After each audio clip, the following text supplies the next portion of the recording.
smile on my face for a number of reasons, starting with the fact I didn't have to do any push-ups on Saturday with the Lake Braddock mascot. Let me just start by saying I'm man enough to admit when I'm wrong. I'm man enough to admit when I'm wrong. Can't believe that I was that wrong. I texted you in the middle of that game. Yep. Not suitable for the air when I texted you, but my goodness, man. Just go ahead. Get it going. Okay. Lake Braddock, #1. South Lakes, #1 in my heart. Get to the game, atmosphere is crazy. Both sides. South Lakes travels well. Shout out to South Lake student section. Lake Braddock packed as you would expect. Game starts off. Ty Crab, 39-yard run on the first drive. Lake Braddock goes up 7-0. Ensuing possession, tip ball. Miles is picked off deep in their own territory. And you looked at the Lake Braddock sideline, and it just looked like they had one of these, like, this is going to be easy work kind of situations. And then Trey Taylor dials up the defense, shuts them down on 4 straight plays, and that really set the tone. You know, that series right there, I believe, they were down 7-0, deep in their own territory, beginning of the game, playing the #1 ranked team at Lake Braddock, and then they stuff them on 4 downs. Take over, drive the ball downfield, and they score their first touchdown on a Mensa 2-yard touchdown run. They missed the extra point, so they're down 7-6. After they get the ball back, Devin Miles on a 1-yard touchdown run puts them up. And then what could have been the play of the game if it was successful, on the 2-point conversion try, they run some sort of reverse throwback to David Crowe, my man Crowe. David Crowe, the wheels weren't turning as fast as they were in his head, but he got tackled at the 2 and didn't quite make it. I mean, from the 2, all he's got to do is reach there. The highlight is great. I saved it for the show. Good. After that, I mean, this is just complete dominance by the South Lakes defense. And then just methodical drives down the field. Miles on another 9-yard run. Austin on a 2-yard run. They go in the half up 19-7, just completely confident. And then the second half starts. They drive the ball 75 yards and score another touchdown. And then you got the feeling like, man, something's happening. This Lake Braddock team is not responding the way that you thought they would to adversity in the beginning. Stat of the day. Lamont Atkins, who's had, we rave about Lamont Atkins. He's a hell of a football player. 10 carries, 19 yards. That told the story of the day. Right. I'm sorry. Coach Taylor gets a lot of credit here. I've seen them play 4 times this season, and they have the talent to be, he could be one of those coaches where he lines up those guys and, maybe they're a 7-3 football team. Right. They've lost 1 game this year because he coaches his kids up. So game plan is a big part, and their game plan, you could tell from the outset, was do not let Lamont Atkins beat us today. And I think when Lake Braddock saw that wasn't working, and they had to kind of, they rotate quarterbacks in, and they kind of saw that they had to do some other things, I think it just took a little bit of confidence out of them from the beginning. Their crowd was dead the whole game. Really? Oh, there was nothing to cheer about. And South Lakes was laying the wood. There were some hits. Yeah. And my man Crowe, player of the game, David Crowe hit Crab so hard one time. Me and the photographer I was standing next to just went, ouch. Man. Like, you could hear the Richmond Spiders cheering when they saw that hit. I bet you could. That was one of the most dominant two-way performances I've seen. He dominated the offensive and defensive line of the ball. Man, that's impressive. It has to be the best defensive performance of the year. Yeah, I mean, easily. It was unbelievably dominant. Some of the numbers, Devin Miles, 10 out of 13, 91 yards, 2 touchdowns. Let me tell you about these junior juggernauts, okay? Now, we know about the big 3. Right. We know about Devin Miles, Spencer Austin, and Albert Mensah, all juniors, okay? But then you got Noah Seneca, very talented wideout, and my man Kojo Kumi. That's a great name. It's a great name, and this kid makes plays. So you got your junior juggernauts at South Lakes, but then they got senior leadership. Andrew Funaki, he may be the best player on the field. He's everywhere. He's intercepting balls every week. He's catching touchdown passes. He makes big hits. But then Dave Crowe, I don't know how many of you are Marvel comic fans like I am, But the juggernaut is David Crowe. All 6'7", 320 pounds of him. Just absolutely dominant performance. 40-22 final score. It wasn't all bad for Lake Braddock. Ibrahim Mensere, that's the guy that you talk about a lot. And he had 8 catches, 119 yards, and 2 touchdowns. He was the only one who could really get off and do anything in that game. Very talented kid. It's not fair that because he's not the biggest dude. No, he's like Darren Sproles out there. He is, and it's not fair that he's that fast and can make catches like he can. It's a little bit ridiculous, but man, Lake Braddock. My affinity for Lake Braddock is no secret. Yep. My affinity for Lamont Atkins is no secret. I talking to that dude. I love talking to him. Yeah. I love watching him play. And this is no knock on anybody, but you can't have a game where Lamont Atkins only touches the ball 10 times. Yeah. Well, he goes 19 yards. They had to make adjustments. And that's the problem. We talked through the year. We talked about all their numbers. You'd see it'd be 4 or 5 passing, things like that. Yeah. 22 passes in a game. Yeah, it's too much for them. It's just different than they've done all year. Yeah, so as a result. Yeah. After the game, I talked to Coach Trey Taylor. I talked to David Crowe, and I talked to Spencer Austin. Sports, congratulations. Hey, this game started off, Braddock goes down and scores. You guys turn the ball over.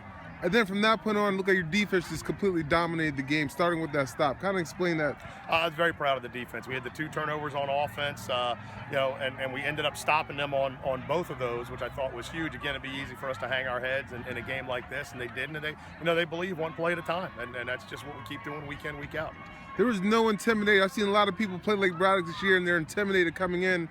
The guys weren't intimidated at all when they walked in here. What was the game plan coming in? Well, Lake Braddock's a great team, but we don't focus on who we're playing. We know the game plan, and we got to go out and do our job. And if we do our job, we feel like we can compete with anybody. Dave Crowe, that was one of the most dominant both sides of the ball football games I've seen a big guy play. Talk about him today. He's a great player. He's a huge asset on both sides of the ball.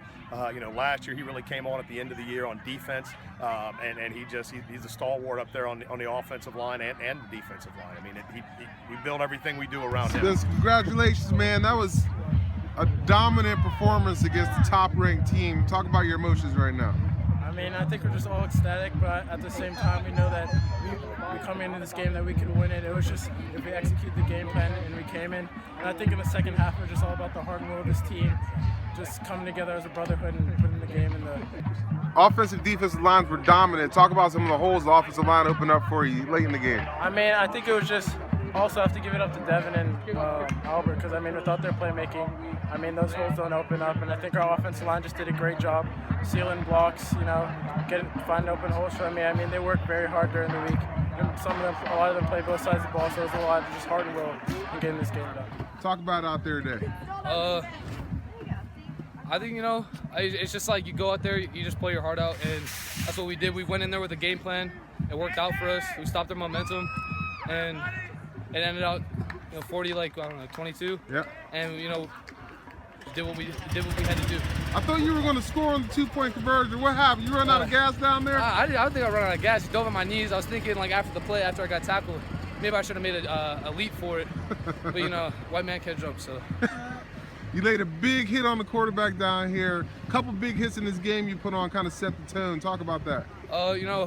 Once I get to the running back and they have the ball and they don't see me coming, or the QB, it's just time to lay the wood. It's time to go at them. And I did that, and they actually let me get to the QB a couple times, and it was fun. Well, congratulations. And once again, congratulations to South Lakes. A couple other stats. Albert Mensah, 16 carries, 83 yards a touch. He's a man. Spencer Austin, 15 for 79, 2 touches. And Devin Miles, 8 for 42, 2 touches. So total South Lakes running game, 39 carries, 204 yards, 5 touchdowns. Man, that's impressive. And congratulations to Lake Braddock. Great season. Had a terrific Not the way they wanted to end, but everybody cannot win.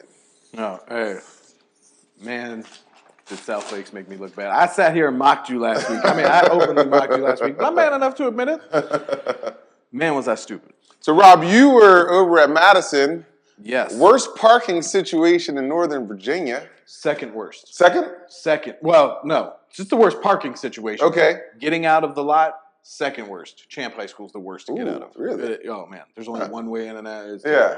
But I just hung around the Madison parking lot for a while after the game and waited for everybody to go. Well, Championship High came rolling into Vienna, Virginia, and what happened over there? They did. Well, so the walk up, because the Madison Stadium's Right. around the back. You got to take that long walk to get back there.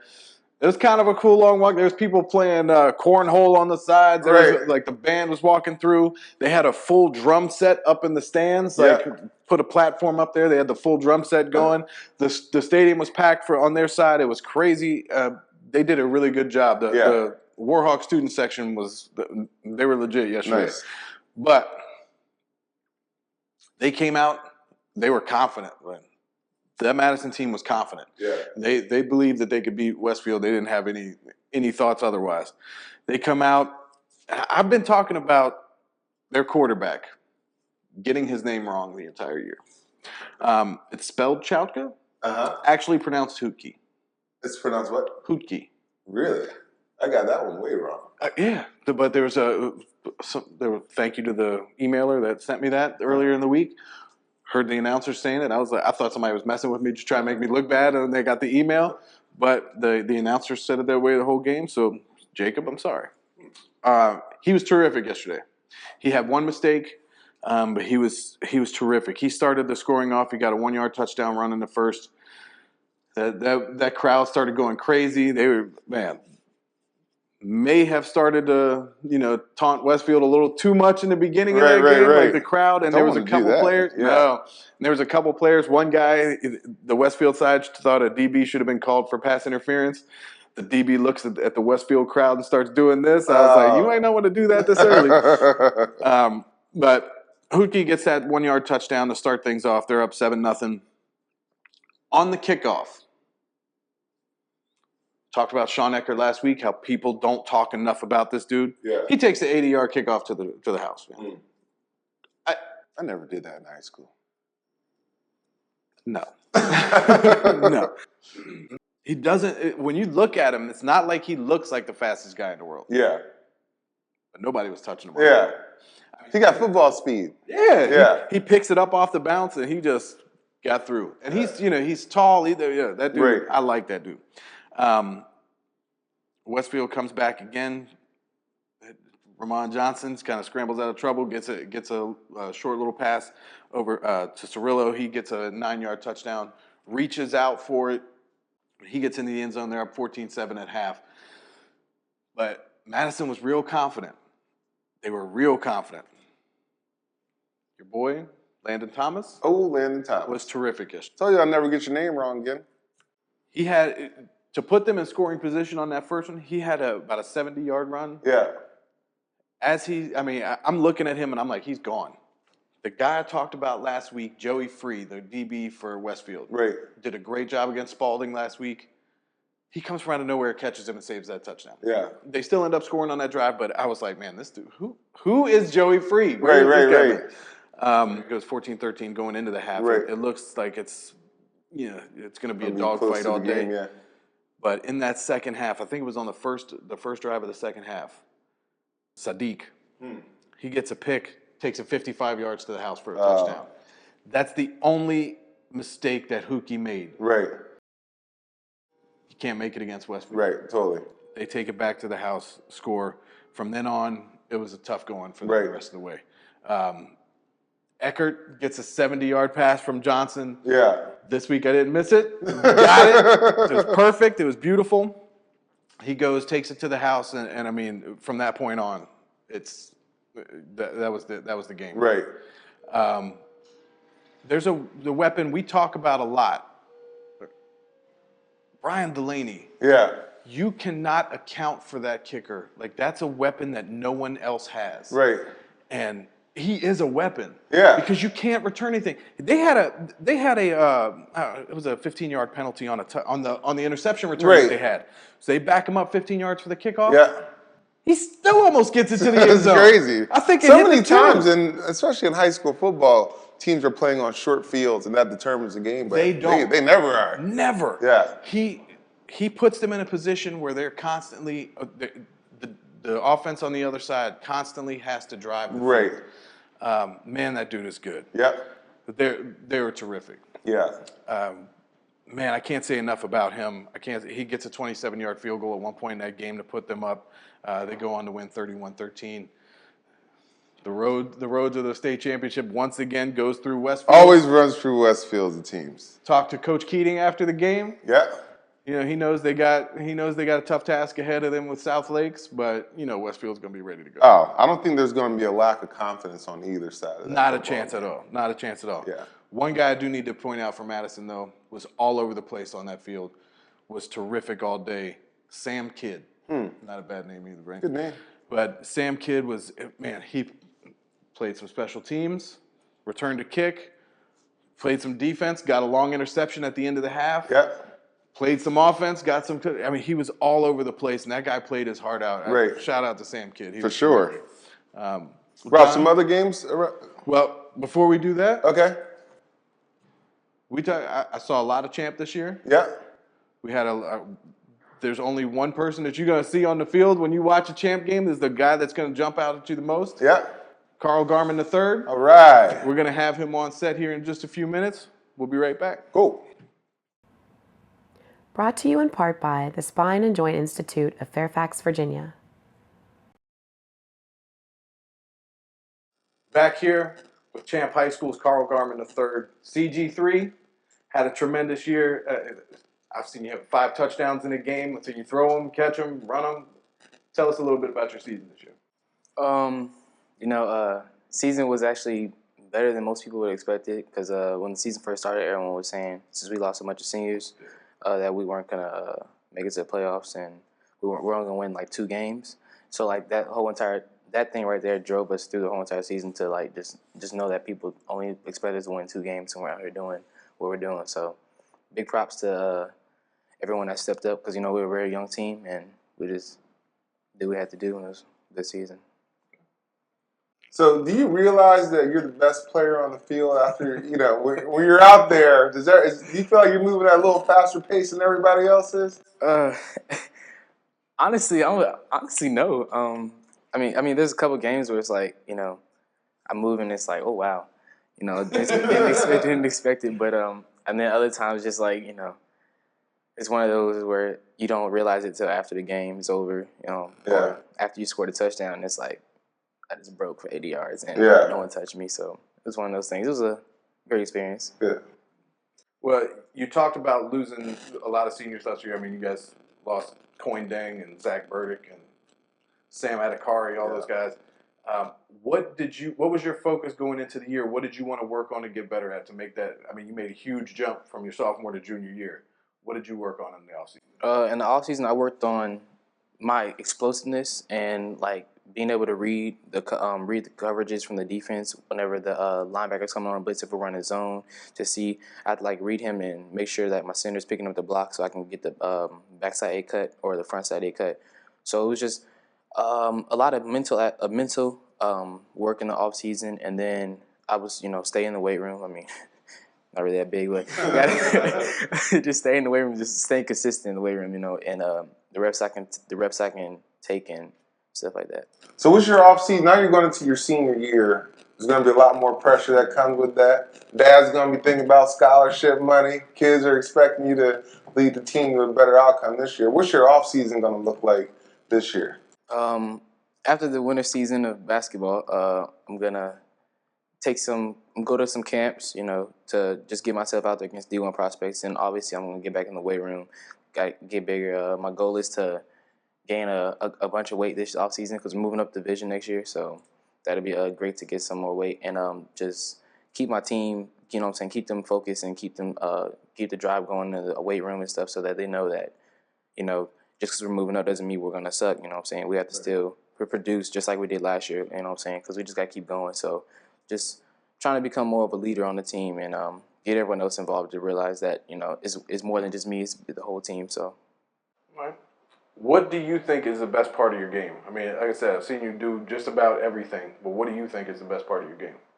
My best part of the game, I'll probably say, is my coach always congratulates me and amends me for my patience, because going my freshman and sophomore year, I was impatient. I just used to run and just run into people and stuff. And then this off season and going into the season, he told me I got to start being patient. So I started watching like Le'Veon Bell. He's really great at it. So I would say my patience in reading my blocks and just when I see the hole, just taking it.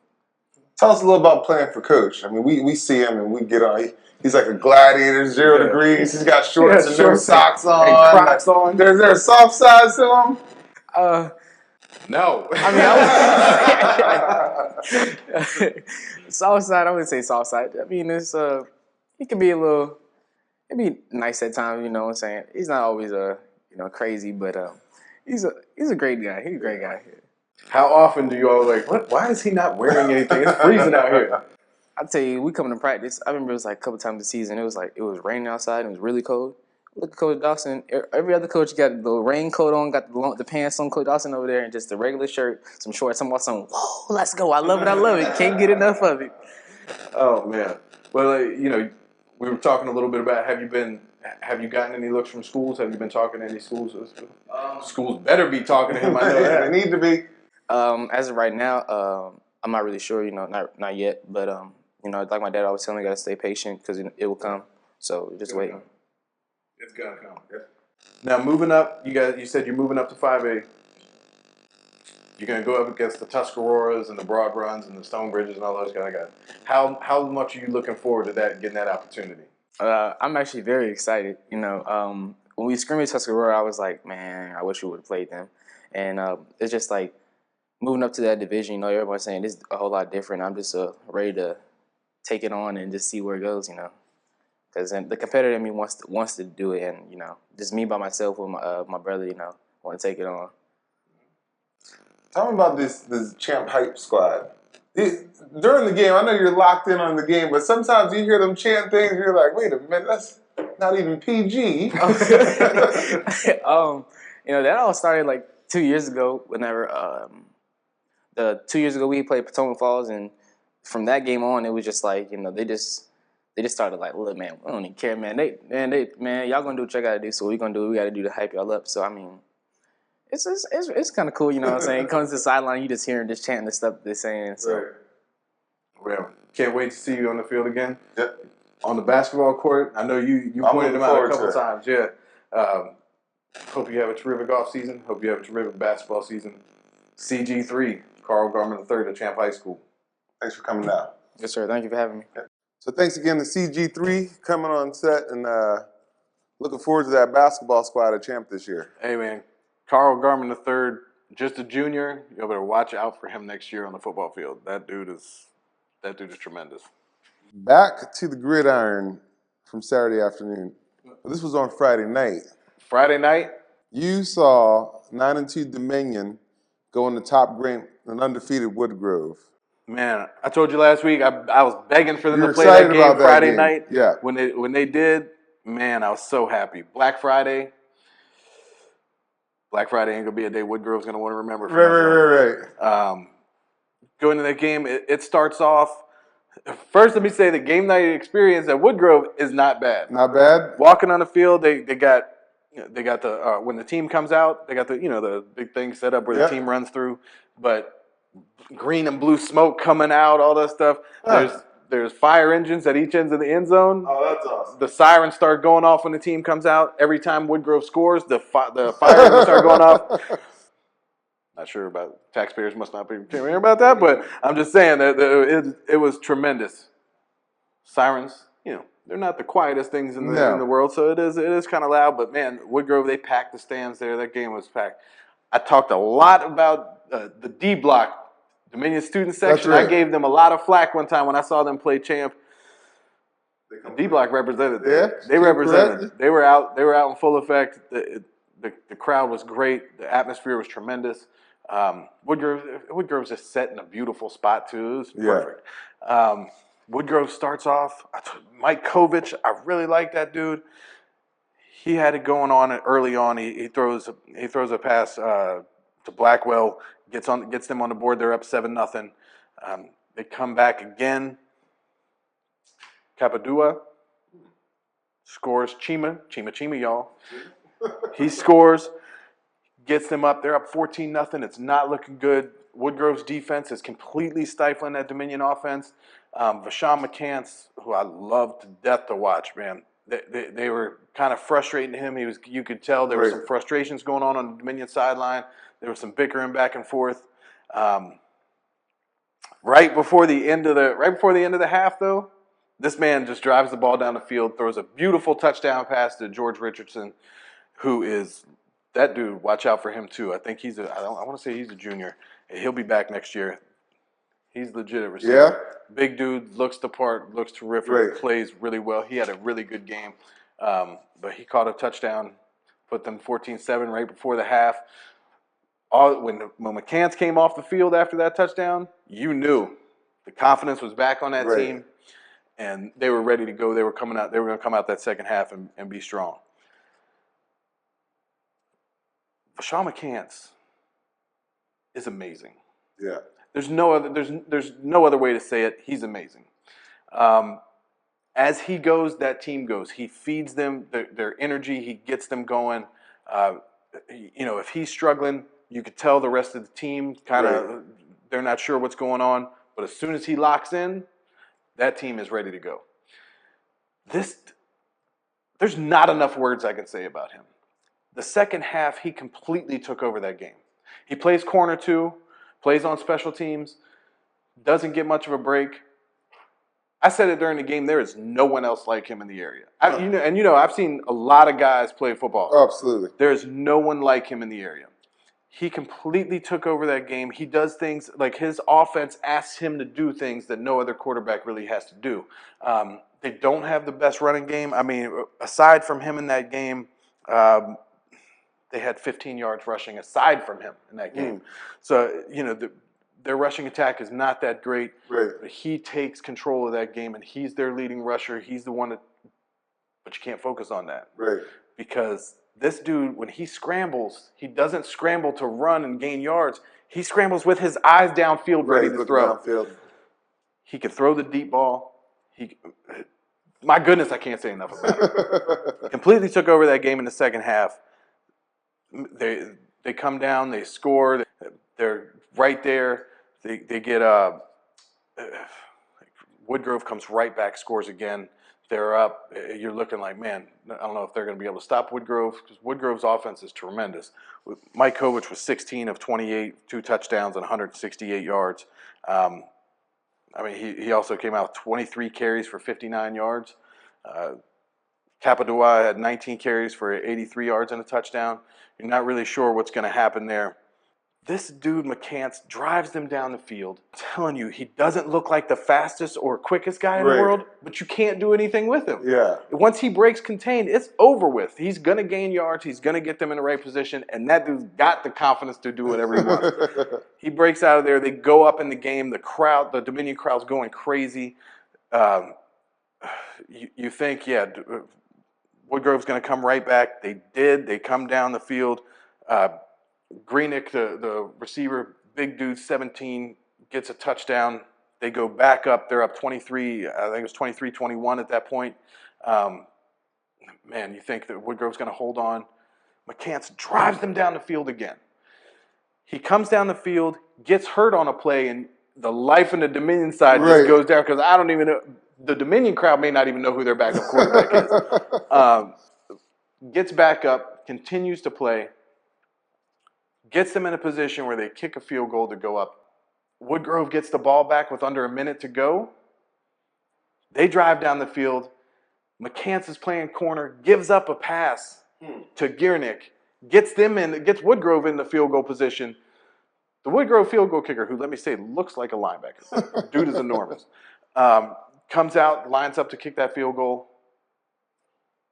McCants blocks the field goal. Wow. Blocks the field goal with literally no time left on the clock. Billy Walker for Dominion gets the ball, scoops it up, runs it back. They end up going on to win 30-20. That's insane. It was outrageous. But McCants, I took a lot of flack on Twitter over the weekend because I said there's no one else in the area like him. And there were some coaches and some players I saw that. pointing out to me that there's other players. Let me just tell you something, though. This is not a knock on any other player. No one is asked to do what he's asked to do in that offense. And he has a dynamic that nobody else really has. His ability to run is not just it. It's his ability to throw, and he doesn't have much of a running game with him. There's some other guys in the area who have some good running games, and they're terrific quarterbacks. Sure. but no one's asked to do what he's asked to do. This dude is, like, I've been trying to come up with a nickname for him. It's hard, but he is, Steve, what's serious? Steve, our cameraman, what's serious? I think the brightest star. The brightest star. Sirius is the brightest star. It's also called the dog star. The dog that star. man is the dog star, all right? He shines brighter than everybody else. In a field of stars, he shines brighter than everybody else. Saw him after the game. I'm walking on the field. He looks at me and goes, "You disrespected me because I picked Woodgrove last week." He tried to tell me I picked him by 3 touchdowns, which I absolutely did not. But whatever, I told him, whatever you got to do to fire you up to win the game, use me as to get you hyped up. Whatever you got to do. Shawn, big win, crazy. You made me look bad. Tell me about the win. This is a fantastic win. Major confidence. Everybody we wanted Woodgrove. We felt we couldn't get our ring without beating Woodgrove, and that's just what we came out and did. You got started off a little slow in that first quarter. How were you able to pick it up and turn it around? We just kept it moving. We never got down. Yeah, it was a little bickering going on back and forth between us, but we just stayed positive at the end, and we just believed in one another. Now, you had a couple of big runs that put you all up, but you had a big block on that kick at the end. Tell me about that. I let us down defensively by giving up that catch. So I felt I owned my team, so I had to get the block. He's a terrific guy. He's terrific to watch. He was unbelievable in that game. He comes out, I mean, they say 17 carries for 92 yards. I don't believe that. Right. It looked like he had 1,000. 10 of 16 for 149 yards and 3 touchdowns. I'm telling you, his ability to throw on the run and his ability to stand in the pocket and throw separates him from other guys. I've seen all the quarterbacks from Keeney to Ramon Johnson at Westfield to no disrespect to anybody, but if I got one game to win or I got one drive to win, I want Shawn McCants playing quarterback. Big words. Not even kidding. That dude is unflappable. He's tremendous. Nothing else I can really say about him. Let's just move on to the pick of the week because I could talk about Shawn McCants for days. Regional championship game in 6A. Oh, man. South Lakes. First of all, how is South Lakes not seated higher than Westfield?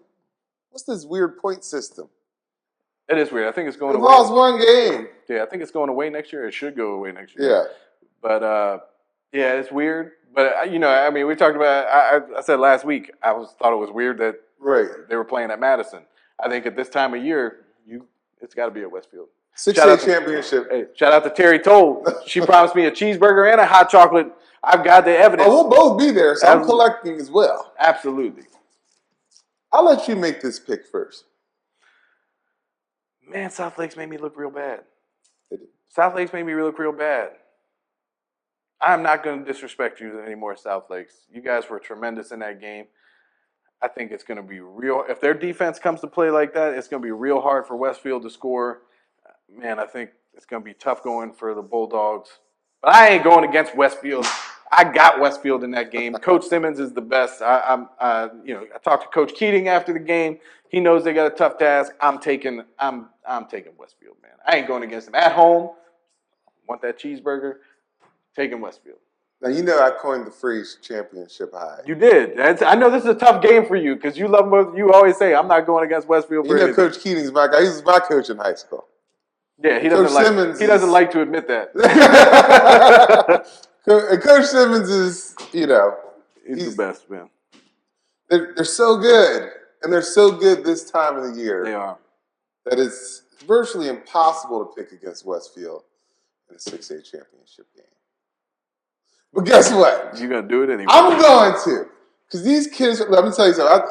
I learned a long time ago that kids from Reston, Virginia aren't scared of anything. They walked into Lake Braddock. They weren't scared. They dominated. They're going to walk into Westfield in championship high, and South Lakes is going to win that football game. You know why? I'd not be surprised. The junior juggernauts. My junior juggernauts. Devin Miles, Spencer Austin, Albert Mensah, and Dave Crowe, the juggernaut. He is. This game's going to be fun, though. It's going to be a real coaching battle. It will. You got talented kids on the football field, but, man, Coach Trey Taylor, Coach Kyle Simmons, they both. Terrific. I think it's going to be a close game that's going to come down to some second half adjustments, but I'm not picking against South Lakes. These kids got magic going on this year. You're like their lucky charm. Hey, I'll be there. Wherever you want me to be, South Lakes, right there. Look, I will not be surprised if South Lakes pull out. Like I said, if their defense plays like that, it's going to be tough for Westfield to put up points on them.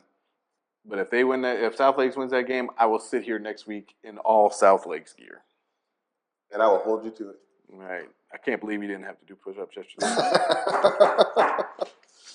What else we got next week? Man, well, Dominion's got to go down to Salem. I think Salem's in Roanoke. I saw them play last year. I'm picking against them. So am I. I'm not going against him for Shawn McCants. So that dude is electric. The dog star. I ain't going against Anywhere him. Coach Obi Woods works, I'm choosing him. Man, it's gonna be terrific. Stonebridge goes against Massaponax. Yeah. Man, Massaponax. They score a lot of points, huh? They score a lot of points, and they were up 35-0 in that game against Potomac Falls this weekend. Right. Man, it's gonna be tough going. I'll take Stonebridge anyway, just because they're from here. Oh, for sure. And Josh Brees is a beast. I'm with you. Any players you want to highlight this week? I think I said all I could about Shawn McCants. You did. I mean, Spencer Alston, I think, that guy is tremendous. Man, they're both those backs. Yeah. Mensa and Alston, 16 for 83 for Mensa and Alston 15-79. I mean, Mensa's tremendous size-wise, too. He's a big He dude. is. But I don't know the stat line on pancakes and big hits that David Crowe had. You would think I was David Crowe's agent as much as I talk about him. Basically. But I don't know the stat line, but just watch the highlights on RebelRunSports.com. Man. That man is amazing. That's awesome. It's going to be a great game. Parents cool, too. Met the Crowes after games. The Austins as well. Shout out to the parents of South Lakes. That's awesome. Man, I love South Lakes. I think it's so funny. You. Hey, man.